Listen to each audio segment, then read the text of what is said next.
Is the World Economic Forum Marxist? Well, they're never going to outright admit it. So we have to deduce whether or not they are, based on circumstantial evidence. We have to make our own deduction. And I think perhaps the best of that circumstantial roundabout way that we can find out whether or not they're Marxist can be found by examining the ideology of Harari. What's his name? Yeah, Yuval Noah Harari. Now, if you investigate, looking into any possible connection between Harari and the World Economic Forum, you're going to get a lot of gaslighting from mainstream websites, where they'll say, well, he has no official role with the WEF, which is true. He has no titular role, that is, he has no title with the World Economic Forum at all.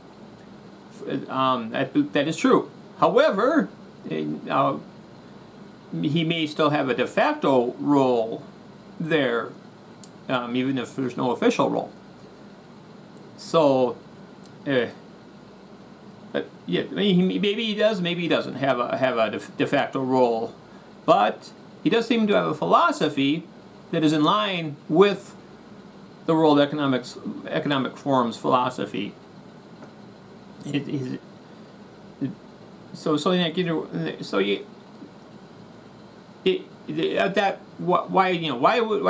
indication is there that he has his philosophy is in line with the World Economic Forum? Well, they keep inviting him.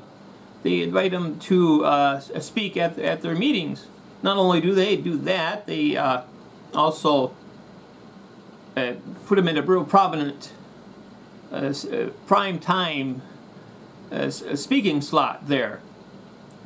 And so now I'm going to show you to one speech where he's put sandwiched in between a couple of bureaucrats. So it's usually most of the speakers at the WEF meetings are going to be either plutocrats, that is billionaires, or bureaucrats. You know, these big shot like presidents and prime ministers and so on of nations. So, but there's very few actual academics that they seem to invite there.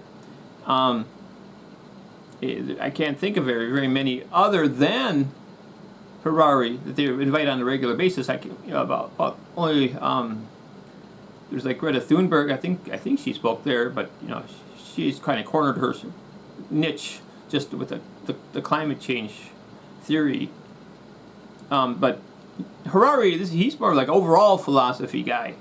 In terms overall, yeah. So in terms of what is the direction, what is the guiding philosophy of the World Economic Forum? Because otherwise, everybody else seems to speak are just either bureaucrats or plutocrats, billionaires or world leaders.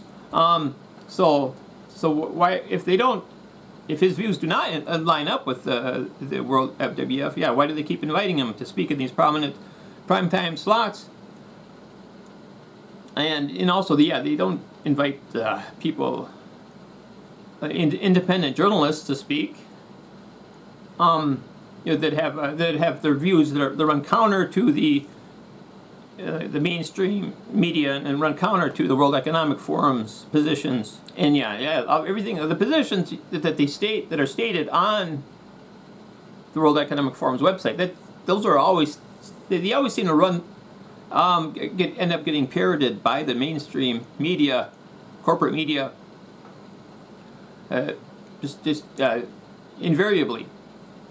And also most of the members of Congress too end up just going along with whatever the WEF says. Most of the members of Congress, especially the Democrats, they just go along with it without question. And so it's important to find out what is, like I was going to show that clip Harari, or they're introducing him, just so that. Now, there are not many historians who would be put on the main stage of the Congress Center of the World Economic Forum, sandwiched between Angela Merkel and Macron. I think there are even fewer who could fill the room almost as much as Angela Merkel, and almost none who would have the experience as we were waiting in the green room and Angela Merkel came through, Chancellor Merkel came through, she took care to stop, go up to Yuval and introduce herself and say, "I've read your book." Pretty amazing. But Yuval Harari has written two very important books. So there you have Harari at a World Economic Forum meeting back in 2018, and he's sandwiched there between those two bureaucrats, the Merkel and Macron, and not only that, he seemed to pack the house there. Also, that was back in 2018, and yes, they have invited him back. The WEF has, so he's certainly not persona non grata there at the WEF. They keep inviting him back, and they don't, as far as I can tell, the WEF does not invite people to speak at their meetings that have ideologies that run counter to theirs. So, from that, I think it's safe to conclude that his ideology mirrors the ideology of the World Economic Forum. So now we're going to ask, well, is Harari himself a Marxist? And can we deduce from that the World Economic Forum is also a Marxist, has a Marxist ideology?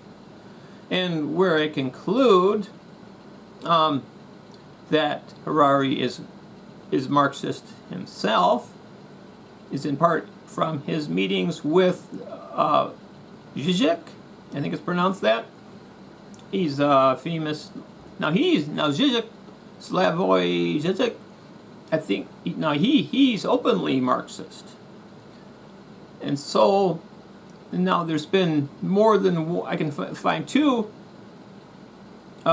meetings between Harari and Zizek, the Marxist, and they're not debates.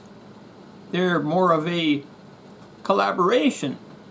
They seem to be in agreement on a lot of points, mostly in agreement about everything. So it's not it's not a debate.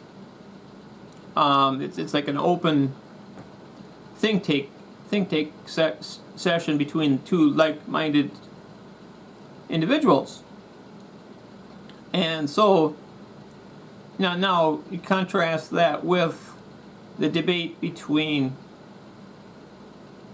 Zizek, the Marxist, and Jordan Peterson. Now that was a debate between those two. But the meetings between Zizek, the Marxist, and Harari, they were obviously not debates. I'll show some clips now between Harari and Zizek. Now. So maybe building on this connects to my philosophical question I wanted to ask. That what comes after identity? And everybody today, all the culture of politically correctness, but so much of politics is this obsession with identity. And basically we all know the answer already.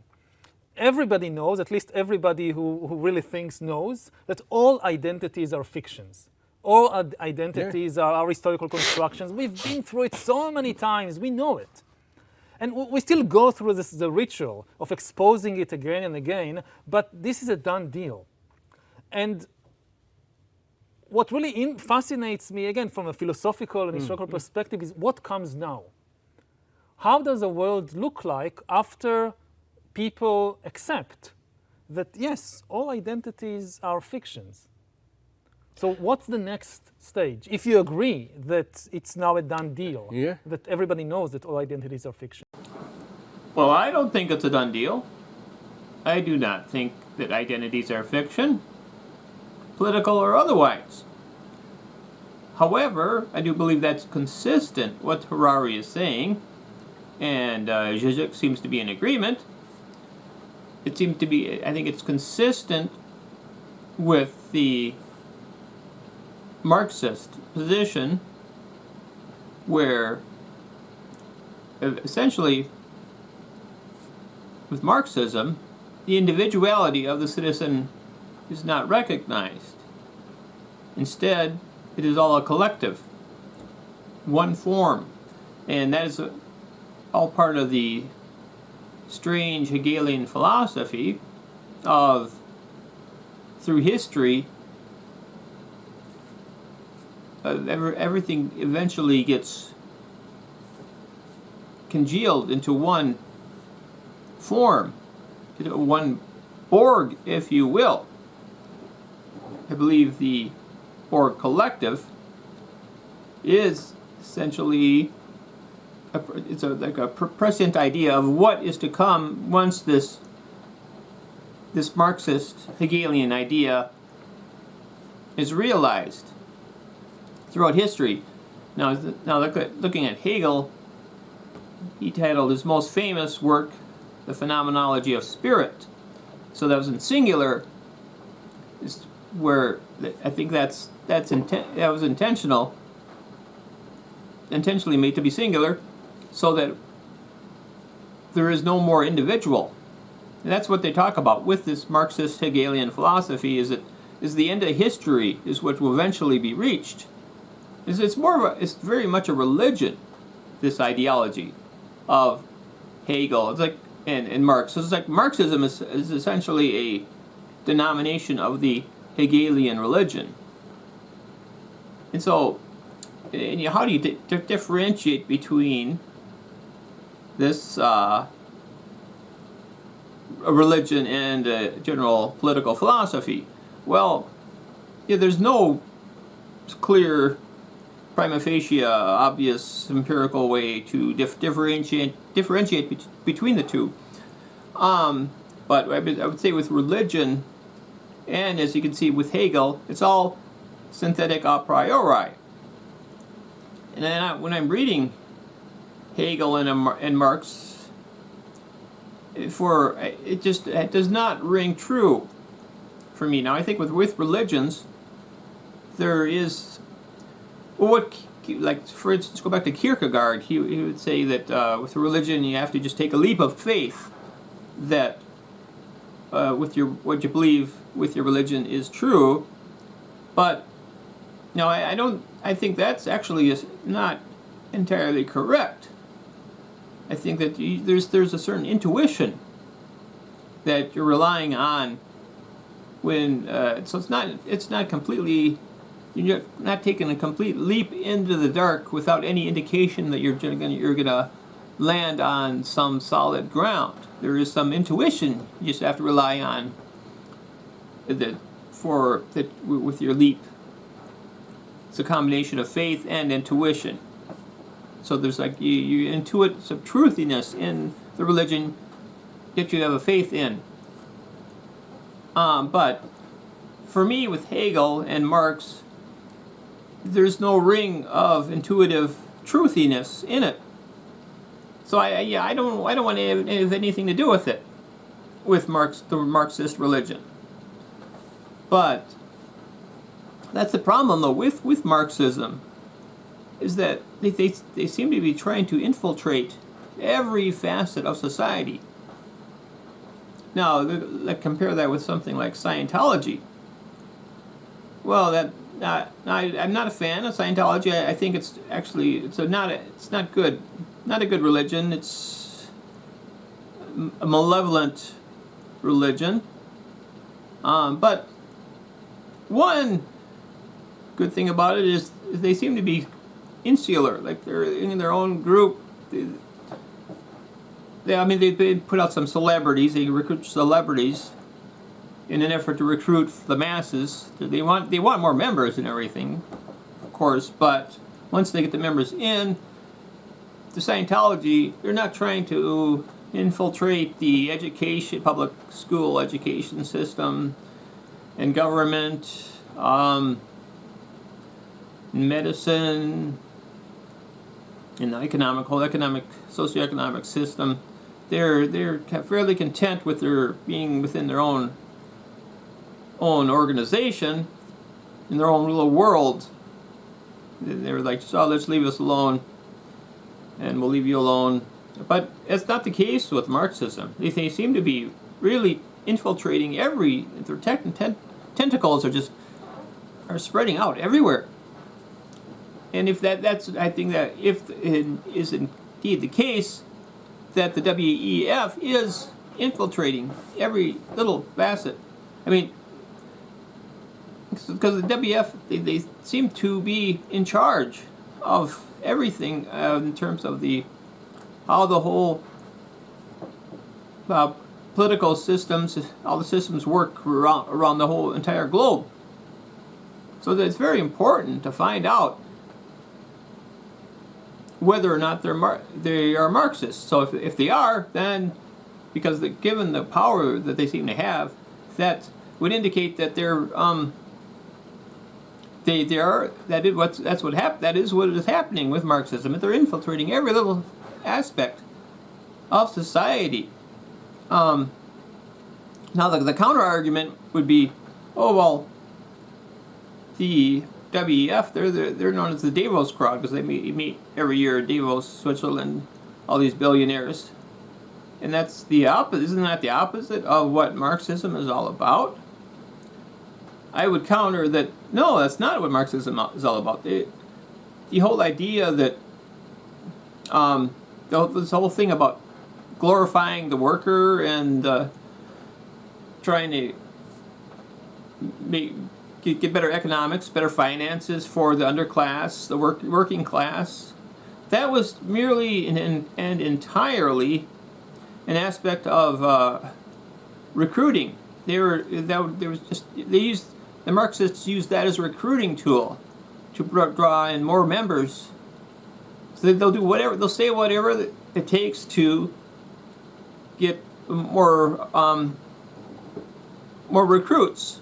And they'll say that, oh yeah, you deserve more of the fruits of your production. You deserve every last penny of what comes out of what you produce at the factory.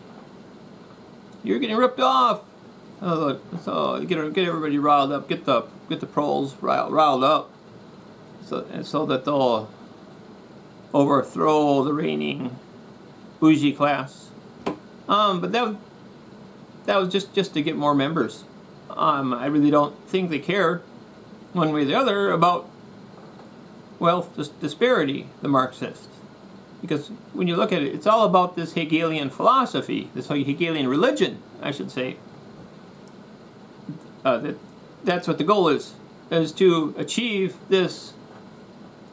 It doesn't, like I said, it doesn't make any intuitive sense to me. It's something to do with history, the movement of history, and through conflict. There always has to be conflict. That's where they're. See, with these leftists are always trying to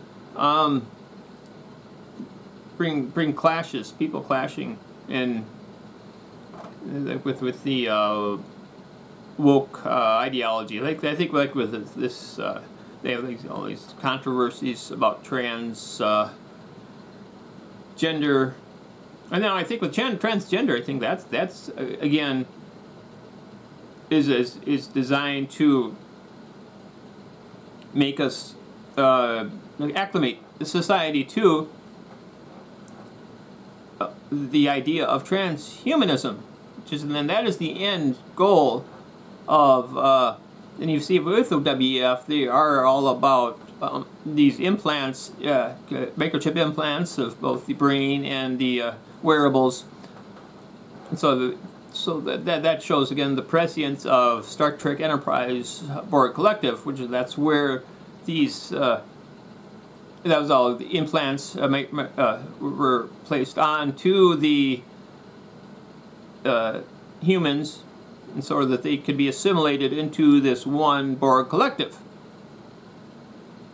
And so, and then that's where I think now that clip I'm showing, or did I? Oh, I'm not sure. I'm going to put this in editing, but yeah, I'll show that clip.